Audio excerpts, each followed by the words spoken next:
સુરતના રાંદેર વિસ્તારમાં solar panel લગાવવાની કામગીરી દરમિયાન એક 20 વર્ષીય યુવક એપાર્ટમેન્ટના 14મા માળેથી નીચે પટકાયો હતો.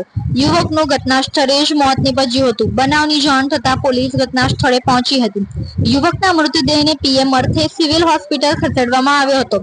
મૂળ ઉત્તરાખંડનો વતની અને હાલમાં સુરતના રાંદેર વિસ્તારમાં આવેલી ભાગ્યોદય સોસાયટીમાં રહેતો 21 વર્ષીય રોહિત કુમાર યાદવ છેલ્લા 3 વર્ષથી સોલર કંપનીમાં સોલર લગાવવાનું કામ કરતો હતો. પરિવારમાં માતા પિતા, એક ભાઈ અને 2 બહેન છે, જે વતન ખાતે રહે છે. સુરતમાં રોહિત છેલ્લા 5 વર્ષથી મિત્રો સાથે રહેતો હતો.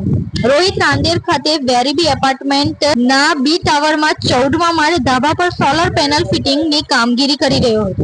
તે દરમિયાન અકસ્માતે નીચે ગ્રાઉન્ડ ફ્લોર પર પટકાયો હતો. ગંભીર ઈજાના કારણે યુવકનું ઘટના સ્થળે જ મોત થયું હતું. બીજી તરફ બનાવની જાણ થતાં રાંદેર પોલીસની ટીમ ઘટના સ્થળે પહોંચી હતી. યુવકના મૃતદેહને પીએમ અર્થે સિવિલ હોસ્પિટલ ખસેડી આ મામલે કાયદેસરની કાર્યવાही हाथ धरी. नाम? मेरा नाम वकील कुमार यादव. मरने वाले का नाम? रोहित कुमार यादव. कितने साल? 21 साल. क्या घटना हुई थी उसके साथ? घटना यही हुई थी, ऊपर से गिर के वो डेथ किया. कहाँ से गिरा? तो साहब ऐसे बतला रहे हैं कि 14-15 माला से गिरा था. कौन से एरिया से? तो ये जगत नाका के आसपास किधर भी है. वो यहाँ पे किसके साथ रहता था? वो उसमें यहाँ का 2 संगतिया था, चाहे उन लोग का साथ जो है, बाकी दोनों का साथ में पहले काम किया था, तो लोग कोई साथ में था. ठीक है.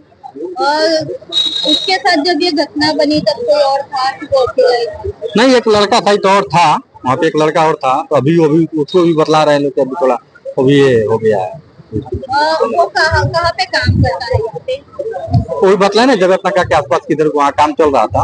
तो मंडी के ऊपर सोलर प्लेट अपना लगा रहे थे, जो लाइट वाला जो सोलर होता है ना, जैसे मान लीजिए बिजली भग जाता है तो इमरजेंसी में काम करने के लिए वही लगा रहा था.